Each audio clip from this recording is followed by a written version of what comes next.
mbongo te kopusana pene nayo komilengele komibongisa eleki na litomba mokili botolanga nyonso.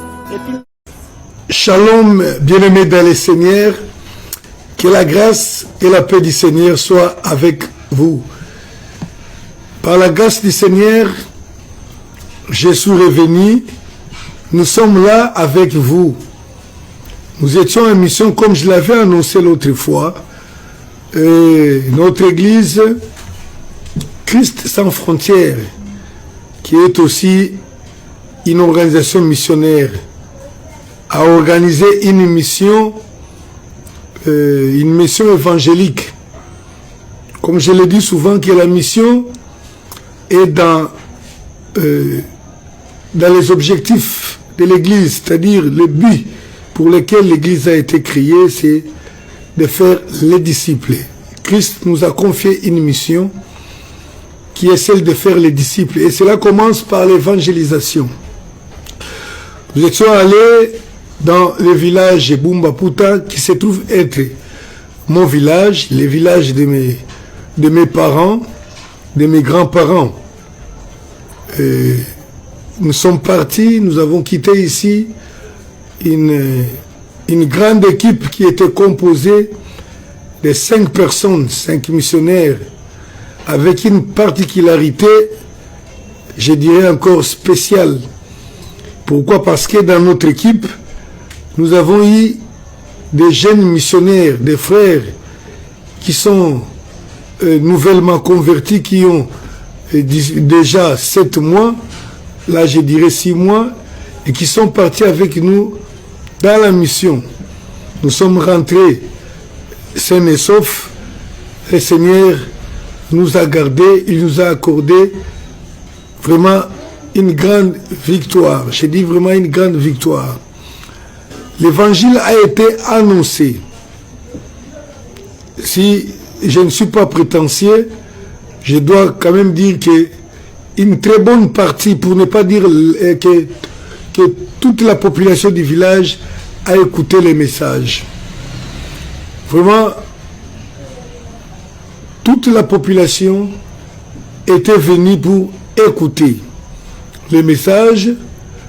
Et ça encore, je vais dire une chose ici. Lorsque nous enseignons, tous accepté. Ils ont accepté même de donner leur vie au Seigneur Jésus-Christ. S'il faut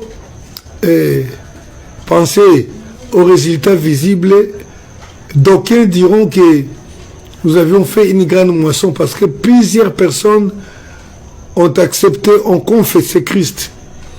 Mais bien aimé, dans l'évangélisation, il ne faut jamais se fier aux résultats visibles. Il ne faut jamais se fier à quoi que ce soit. Et d'ailleurs, dans l'évangélisation, nous ne sommes pas tenus par l'obligation des résultats. Nous sommes tenus par l'obligation de rendre les services. C'est le Seigneur seul qui produit les résultats. Alors j'étais en train de dire que beaucoup de gens ont écouté la parole, mais dans l'effectivité, parce que la mission consistait à implanter une église de la Sainte Doctrine, nous avons ouvert l'église, mais dans l'église, nous avons constaté une autre réalité. Ce n'est pas tout le monde qui est venu. Je pourrais dire que beaucoup de gens ont écouté la parole, mais ce n'est pas tout le monde qui a été converti ou qui s'est engagé dans la voie du Seigneur. Qu'à cela ne tienne, nous nous réjouissons. L'œuvre du Seigneur a été faite et le Seigneur a été glorifié. Aujourd'hui, par la grâce du Seigneur, nous avons un message que nous avons intitulé « Un autre chaînon faible dans la chaîne du salut ». L'autre chaînon faible dans la chaîne du salut. Nous avons enseigné dernièrement, à partir du village, nous avons enseigné sur les chaînons faibles ou les chaînons, les maillons manquants, chaînon manquant dans la chaîne d'Issali. Et bien aimé, nous avons expliqué au peuple de Dieu qu'il existe bien ce que nous appelons la chaîne d'Issali. J'ai nommé ce mécanisme la chaîne d'Issali parce que pour qu'une personne arrive au Sali, selon le plan de Dieu, il y a un mécanisme qui doit fonctionner. Et ce mécanisme, je l'appelle la chaîne d'Issali. Nous l'avons lu dans le livre des Romains au chapitre 10, verset 14 et verset 15. Nous pouvons relire ce verset, il est important. D'abord, je dirais, nous connaissons tous, comme nous l'avons dit précédemment, que le Sali ne s'obtient qu'à un seul nom. Selon qu'il est écrit, il n'y a qu'un seul nom qui nous a été donné sous le soleil par lequel nous devons être sauvés, c'est le nom de Jésus-Christ. Et encore, la Bible nous dit ceci, il n'y a qu'un seul Dieu et un seul médiateur entre Dieu et les hommes, c'est Jésus-Christ. Cela est irréfutable, car il n'y a qu'un seul homme qui a donné sa vie pour les hommes. Celui qui a vaincu la mort, qui est mort et ressuscité au troisième jour, pour nous donner la preuve qu'il peut aussi ressusciter tous ceux qui croient en lui. C'est Jésus-Christ. Et la Bible dit que quiconque invoquera le nom du Seigneur Jésus sera sauvé. Nous avions donné la formule d'Issali. Nous avons réfléchi mathématiquement pour dire qu'il y a une formule pour parvenir au Sali. La Bible dit, nous croyons du cœur et nous confessons par la bouche pour parvenir au Sali. Ainsi, nous avons dit, croire plus confesser égale les Sali. Croire en qui? En Jésus-Christ.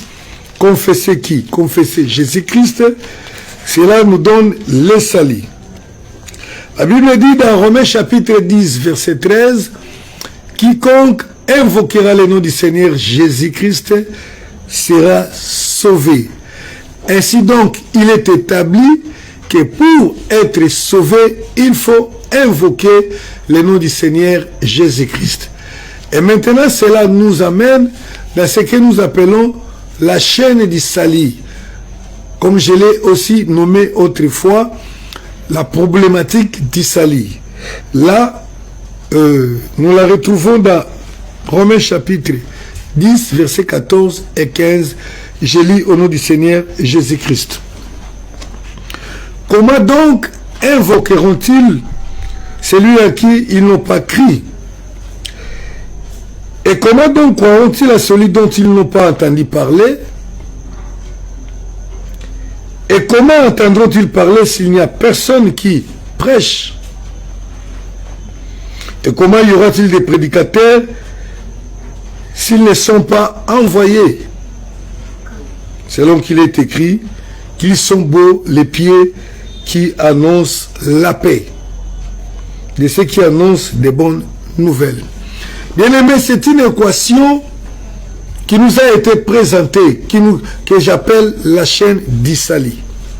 Donc pour que l'apisme, ces quatre éléments doivent fonctionner pour pouvoir amener la personne au Sali. La première, c'est le premier chaînon.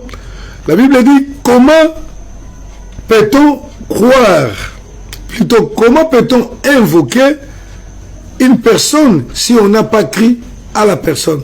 Parce que la Bible dit, quiconque invoquera le nom du Seigneur Jésus-Christ sera sauvé. Donc il faut invoquer. Mais la première question, c'est comment peut-on invoquer une personne en qui on n'a pas cru? Parce que invoquer une personne, c'est appeler une personne à son rescousse, à son secours. C'est appeler une personne pour venir t'aider. C'est ce que nous appelons invoquer. Alléluia.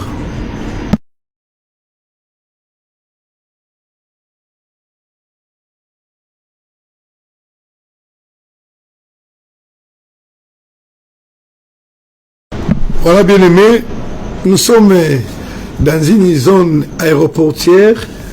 Il y a eu un avion qui a survolé sur nous.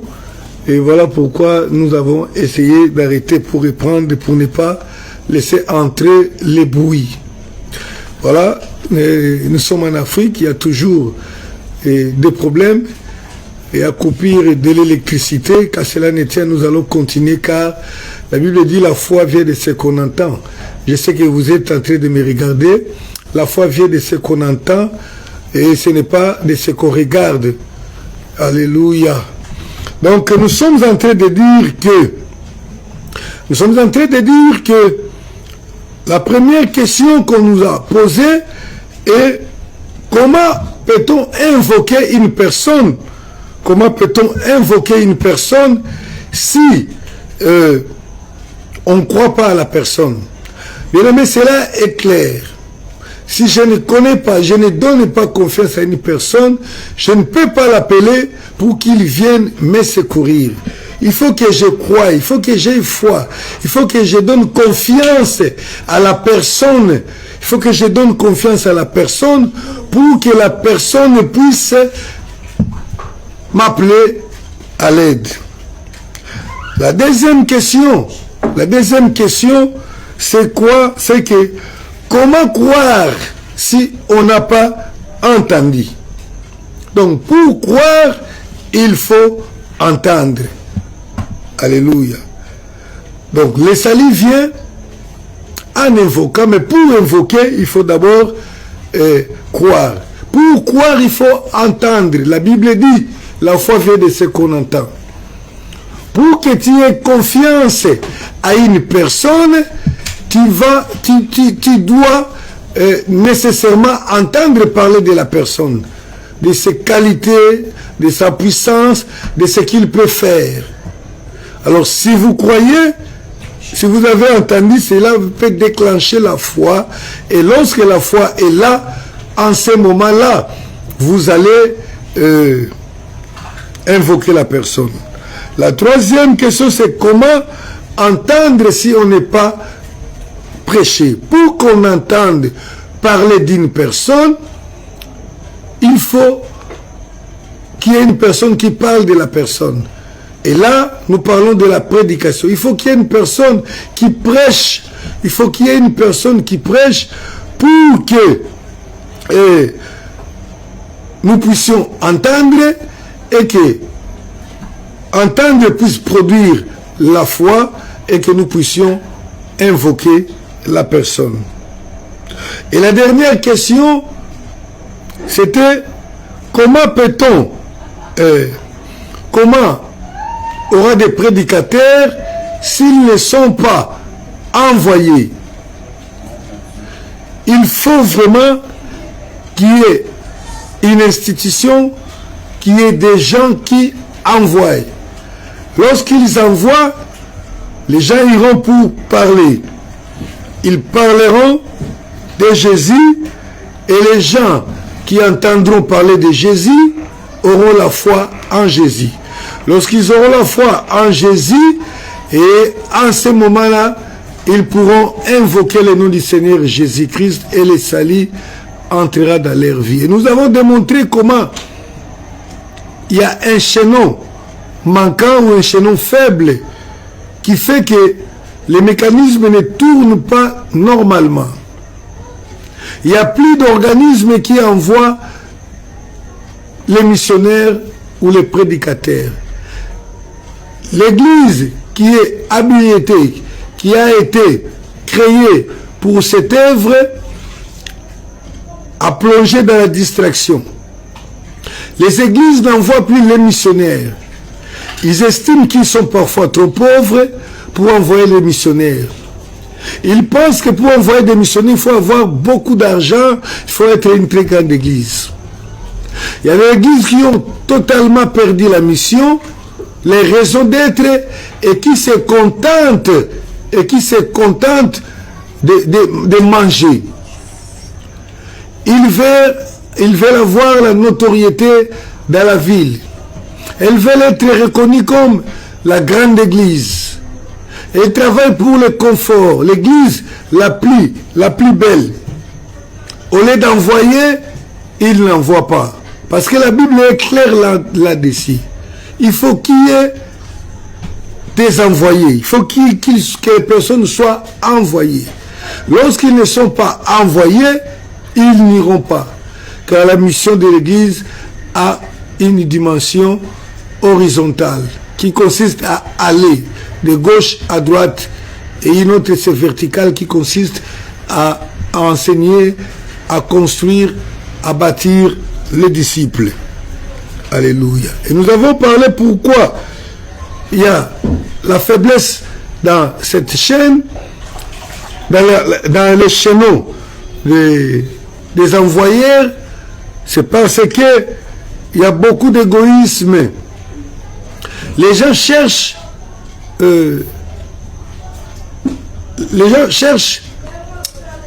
à bien manger. Les gens sont devenus cupides. Ils veulent s'enrichir dans l'église.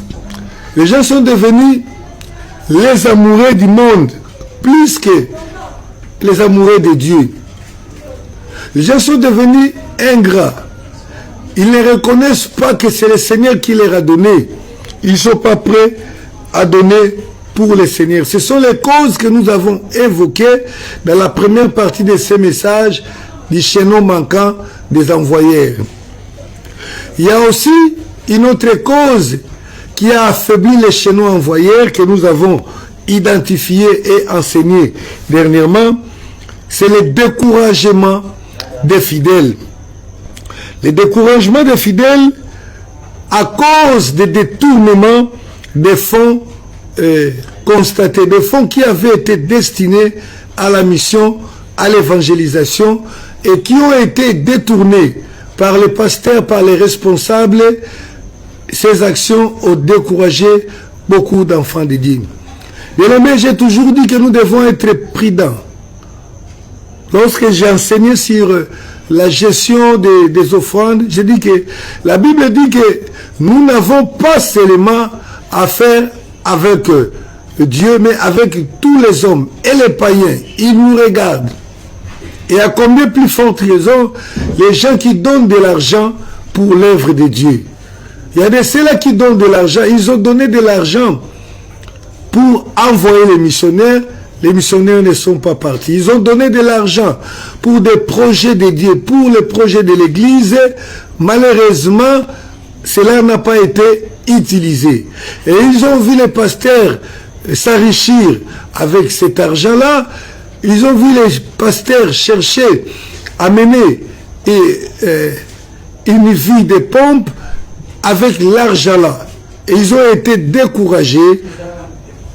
Mais c'est aussi un plan de l'ennemi pour arrêter la chaîne du salut. Car l'ennemi sait que si la chaîne fonctionne très bien, il y aura beaucoup de salut. Ainsi, nous avons conseillé aux enfants de Dieu de ne pas se laisser entraîner par le monde. La Bible dit que le fondement de Dieu existe. Il existe encore de nos jours des serviteurs de Dieu qui sont honnêtes, qui ne prennent pas l'argent destiné à la mission pour s'acheter une portion de terre privée. Ils ne prennent pas l'argent pour s'acheter des voitures privées, mais ils les utilisent dans la mission que le Seigneur nous a laissée à nous tous. Alléluia. Et aujourd'hui, nous parlons de l'autre chaînon faible dans la chaîne du salut, qui n'est autre que la prédication. Alléluia.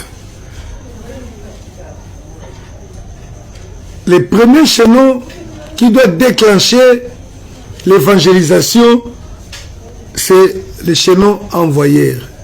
Le deuxième, on envoie qui? Les prédicateurs. Et les prédicateurs vont annoncer, les gens vont écouter, et cela va produire la foi.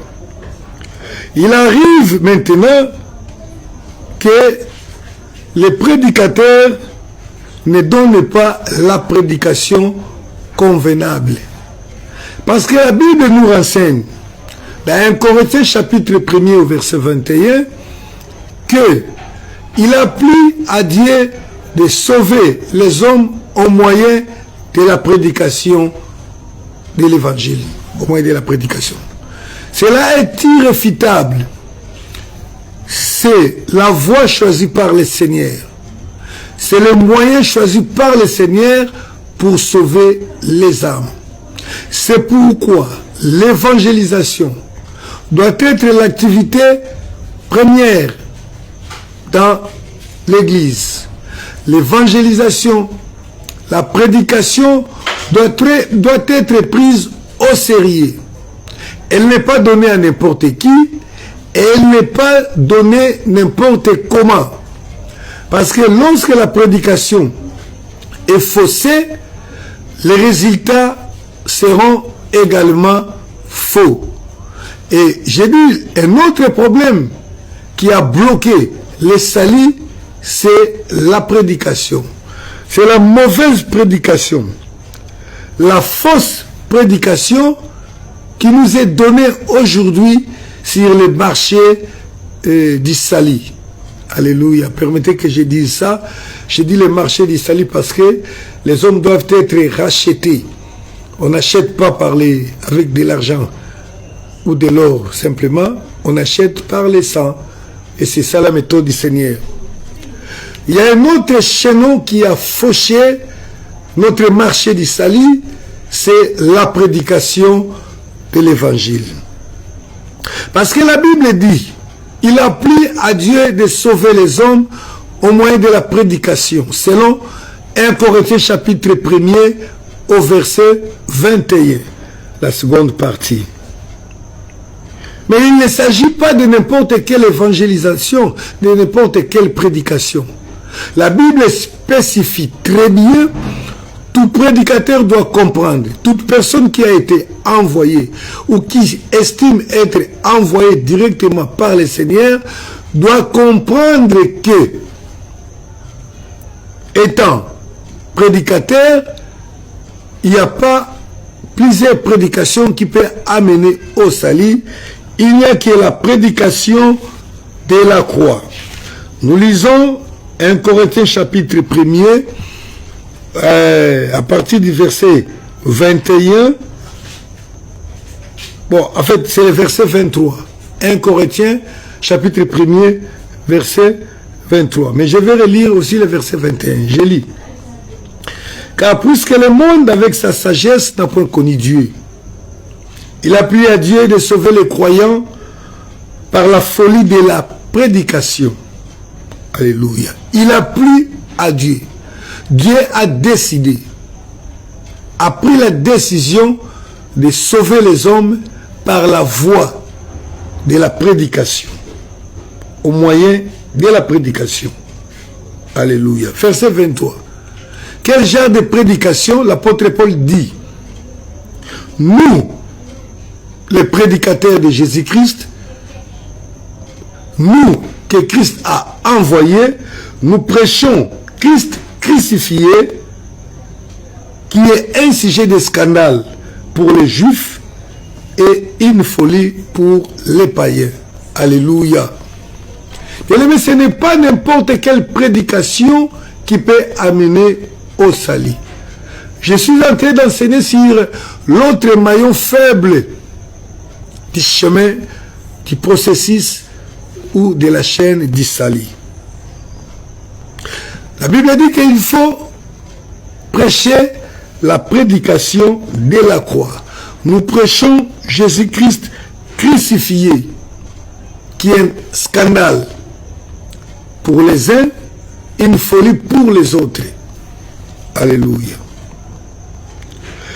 Lorsque nous parlons de la prédication de la croix, c'est-à-dire, nous sommes appelés à enseigner Jésus-Christ qui est venu sur la terre, qui est mort pour le péché, parce que la mort a été constatée sur la croix.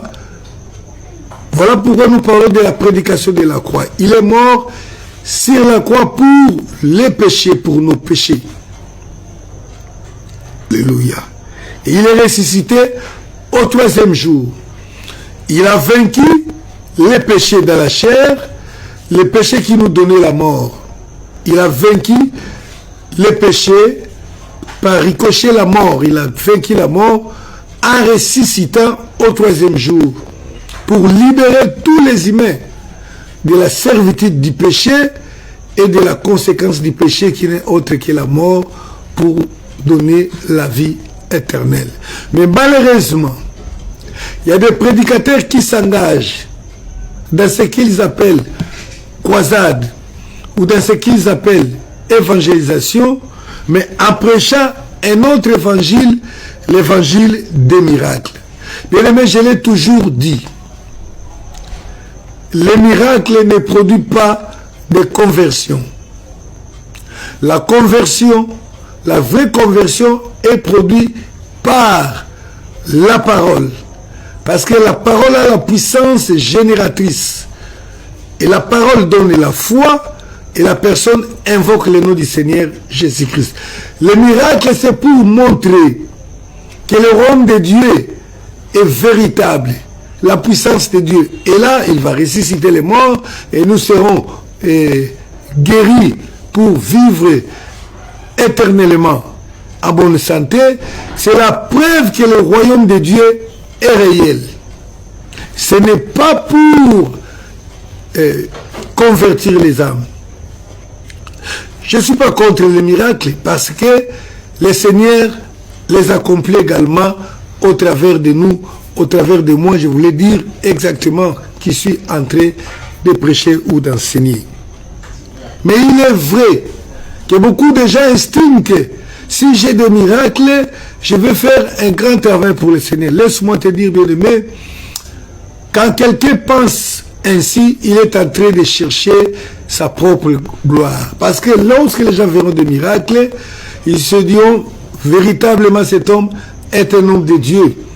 Il sera acclamé, il sera glorifié par les hommes, il sera suivi, les gens viendront après lui. Parce que, bien aimé, il y a une preuve. Il y a une preuve qui nous est donnée ici. Vous savez, la Bible dit que la personne que Dieu considère comme le plus grand homme né de la femme, c'est Jean-Baptiste. Est-ce que vous savez que Jean-Baptiste n'a accompli aucun miracle dans son ministère? Jean chapitre 10, versets 41 et 42. C'est très important que nous lisions ça. Jean chapitre 10, versets 41 et 42. Je lis au nom du Seigneur Jésus-Christ. Beaucoup de gens vinrent à lui et il disait, Jean a fait aucun miracle, mais tout ce que Jean a dit de cet homme était vrai. Et dans ce lieu-là, plusieurs crient en lui. Alléluia.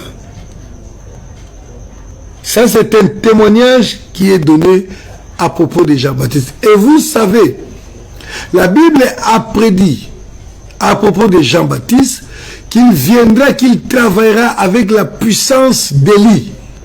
Et lorsqu'on parle de la puissance, les gens ne voient que le spectacle des miracles. Élie a accompli de grands miracles. Il a fait pleuvoir le feu sur les hommes, sur l'offrande. Il a fait beaucoup de choses. Il a arrêté la pluie, il a fait pleuvoir. Mais la Bible dit que avant que le Seigneur ne vienne, il y aura un messager. Et le Seigneur Jésus dit que c'était Jean-Baptiste. Jean-Baptiste est venu avec la puissance de lui, mais la Bible déclare qu'il n'a fait aucun miracle. Ce n'était pas pour le miracle, mais on parle de lui à propos du ministère, imaginez-vous que même les gens qui n'ont pas cru au Seigneur Jésus-Christ, les pharisiens, ils ont cru à Jean-Baptiste. Ils ont accepté son message, ils se sont fait baptiser, les pharisiens qui ne croyaient pas. D'ailleurs, pour les pharisiens, et accepter Jésus comme un prophète et l'homme de Dieu était pour eux un crime. Et ils s'étaient même décidés de chasser de la synagogue toute personne qui reconnaîtrait que Jésus-Christ est Seigneur. Alléluia. Mais à propos de Jean-Baptiste, ils ont crié. C'est pourquoi j'ai toujours considéré Jean-Baptiste comme modèle dans la prédication. Peut-être que le Seigneur nous accordera la grâce. Nous pensons enseigner sur la nouvelle approche de l'évangélisation en perspective du retour du Seigneur Jésus-Christ. Et j'ai toujours dit que le modèle, c'est Jean-Baptiste. Beaucoup de gens pensent au miracle. Ils croient que le miracle va convertir les gens. Mais le miracle suscite de l'émotion dans le cœur de la personne qui en est bénéficiaire.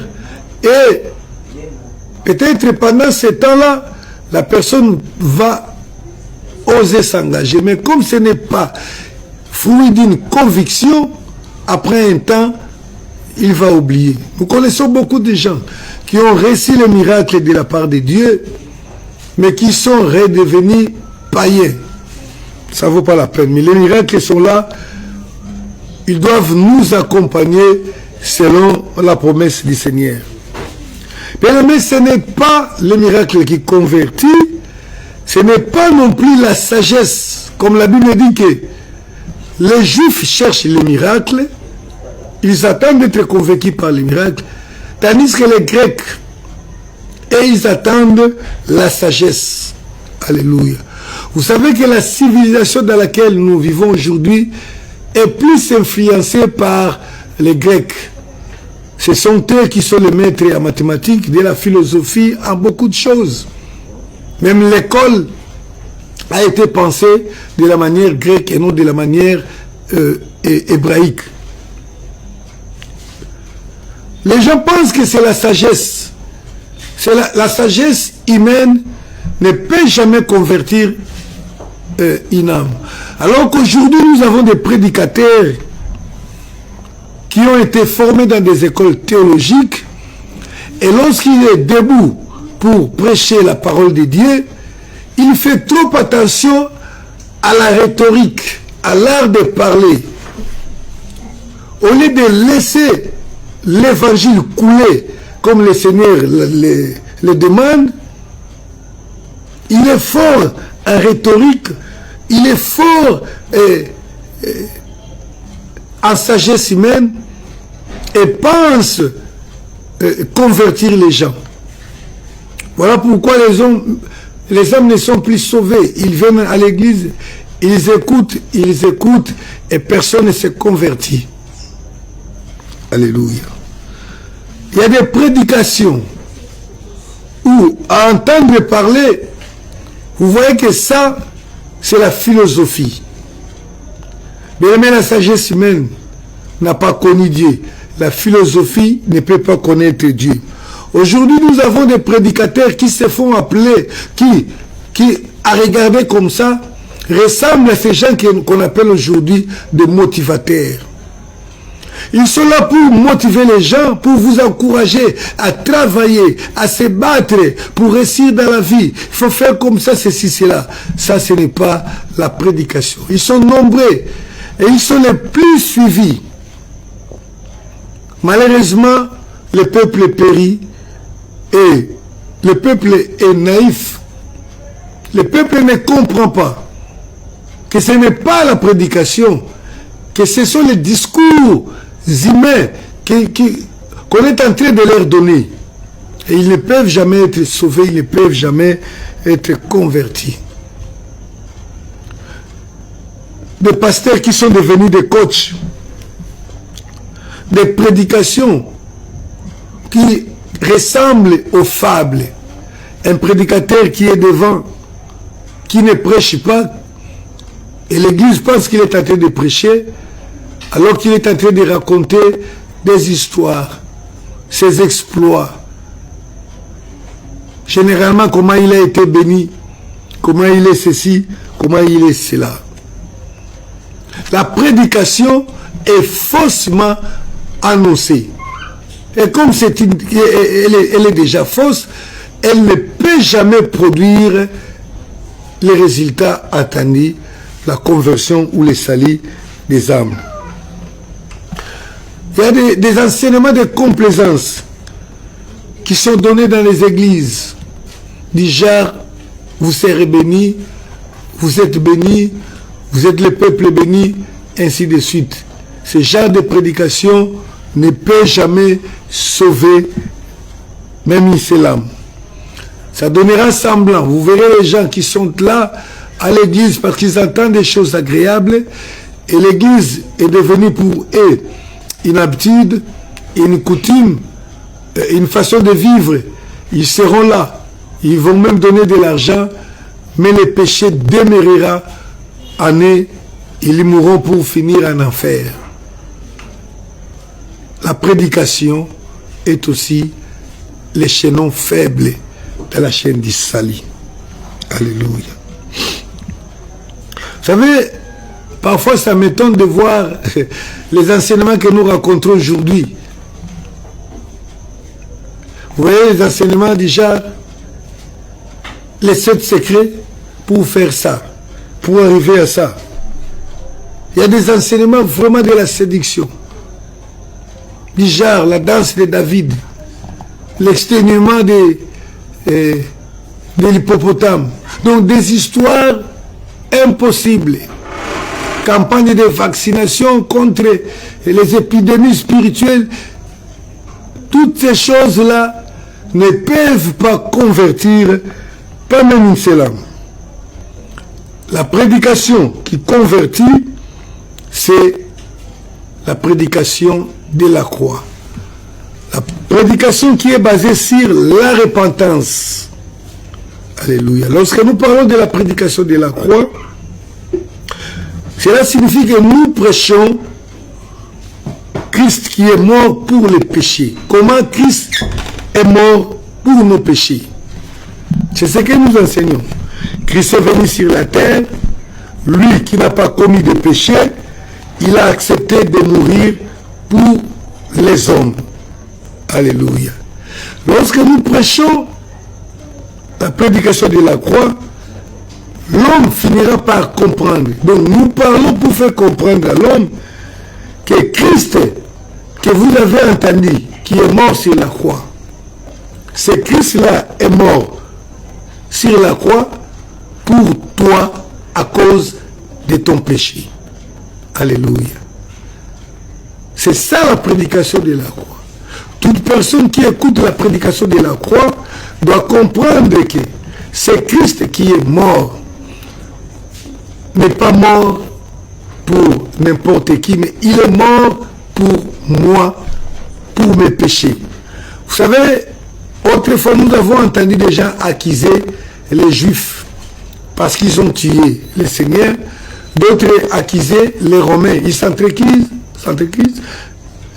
Il y a aussi de ceux-là qui accusent, je ne sais pas, Ponce Pilate, des choses comme ça. Mais laisse-moi te dire, la Bible dit que Christ est mort pour nos péchés. La réalité, c'est que Christ a été assassiné à cause de moi et à cause de toi. Et c'est bien aimé, lorsque quelqu'un comprend que Christ là est mort pour moi, d'abord, ce ne sera pas un sujet de joie pour lui parce que il va comprendre que c'est à cause de mon péché que cette âme, que cet innocent a été torturé, a été tué. Alléluia. Après moi, d'abord, je ne veux pas me glorifier parce que j'ai fait tuer un innocent. Bien sûr, ça va me donner de la peine. Et cette peine-là m'amènera à réfléchir à la repentance. Et là, je vais demander pardon à Jésus, au Seigneur, à cause de ces péchés-là. Et le Seigneur va pardonner. Ça devenait un sujet de joie. Après, ça devenait un sujet de joie. Après, lorsque je vais commencer maintenant à témoigner comment j'ai été sauvé. Mais à première vie, c'est comme si on est en train de dire aux gens que vous êtes des assassins, c'est vous qui avez tué le Christ. Bien aimé, la prédication de la croix, c'est la prédication qui fait comprendre à l'auditeur que tu es pécheur. C'est à cause de ton péché que Christ est décédé. La prédication de la croix ne réjouit pas les auditeurs. Comme nous le voyons aujourd'hui, les gens qui réjouissent lorsqu'on prêche, qui sautent, qui acclament, qui viennent donner de l'argent. Quelle séduction! Alléluia. Ça ne réjouit pas. Là, je me souviens de ce que nous avons vécu à la mission dans le village Bumba. Quand nous sommes venus, il y a eu un grand monde qui nous a suivis. Les campagnes que nous tenions a réuni, je dirais presque toute la population du village. Nous avons été accueillis avec joie. Tout le monde s'intéressait à nous, mais après avoir écouté le message 2 ou 3 fois, le village s'est retourné contre nous.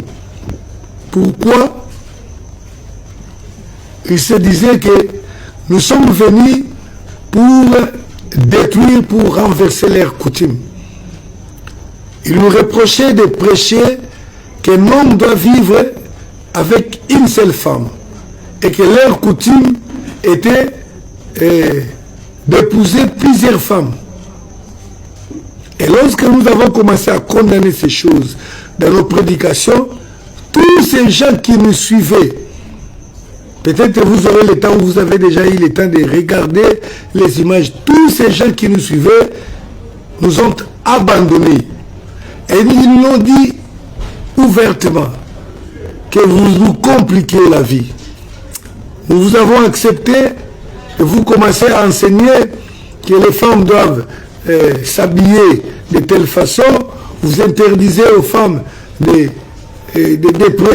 porter des mèches, des perruques, et vous dites qu'on ne peut pas épouser des femmes alors qu'il y a un surplus de femmes dans les villages, c'est ce qu'il disait. Et nous demandait, il disait, si vous pouvez enlever ces mesures-là, vous allez voir comment votre église sera remplie. Voilà la prédication, les effets de la prédication de la croix. Mais comme le Seigneur est Seigneur, il y a eu quand même un bon nombre de gens qui ont reçu le Seigneur, qui ont été convertis. Et nous nous réjouissons car la Bible dit, le chemin qui mène au ciel est étroit, et c'est un petit nombre qui les trouve. Alléluia. La prédication de la croix,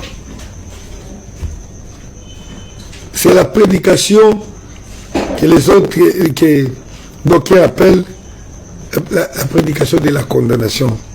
Oui, parce que dans la prédication de la croix, on présente l'homme, on montre à l'homme comment il est condamné, comment il est déjà condamné à cause du péché. Dans la prédication de la croix, on présente à l'homme l'urgence de se sauver, car il n'y a plus de temps. Dans la prédication de la croix, on enseigne pour dire la personne qui continue à vivre dans le péché, même s'il a accepté Jésus-Christ, il est en train de retourner Christ à la croix. Donc il est en train d'assassiner de nouveau Christ, il est en train de frapper Christ et il encourt une grande condamnation. Comme la Bible dit que celui qui outrage le sang de la grâce est coupable et sera condamné puisque c'est lui qui violait la loi de Moïse. Les maillons faibles, bien aimés, l'autre maillon faible, c'est la prédication. Il faut que les prédicateurs comprennent.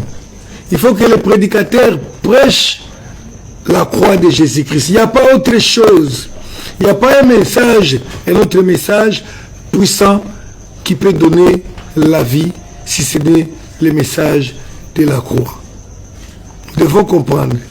Et là, bien aimé, je vais vous inviter à vous abonner sur notre chaîne YouTube de Christ sans frontières TV.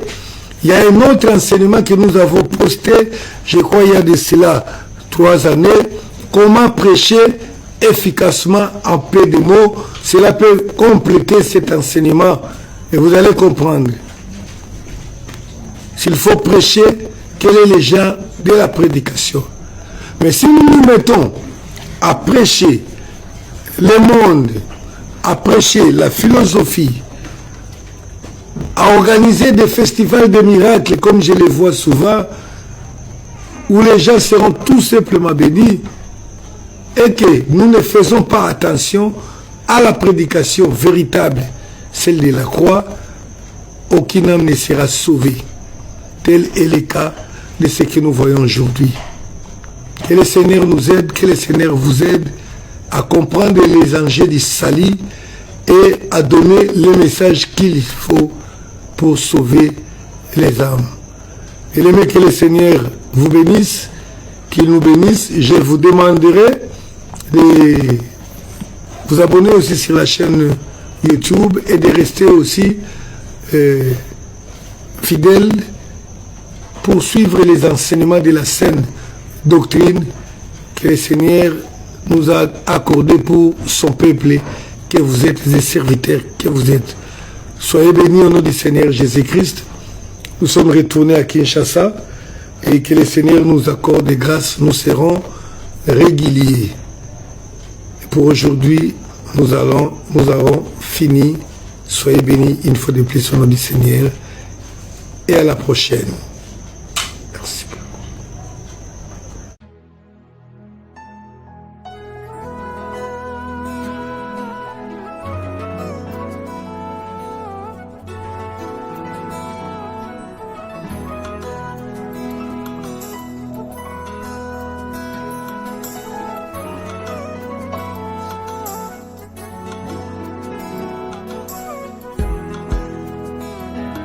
eza ya mbongo te kopusana pene na yo komilengele komibongisa eleki na litomba mokili ebotola nga nyonso epi